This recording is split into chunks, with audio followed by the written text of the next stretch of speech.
আসসালামু আলাইকুম। সবাই কেমন আছেন?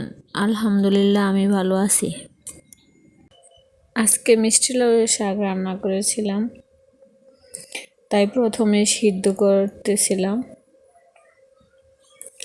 সিদ্ধ করার সময় একটা বড় পেঁয়াজ কেটে দিয়েছি, 4টা কাঁচা মরিচ দিয়েছি, আর পরিমাণ মতো লবণ দিয়েছি। অনেকক্ষণ সিদ্ধ করার পর এখন আমার শাক সিদ্ধ হয়ে গেছে।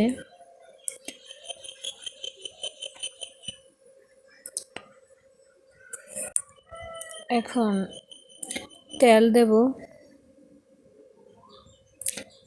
তেল দেওয়া হয়ে গেলে রসুন কুচি করে রেখেছি,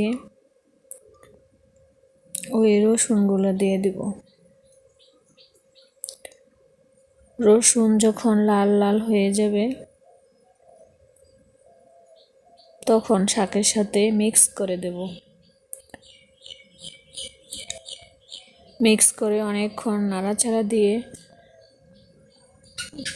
শাক নামিয়ে নেব।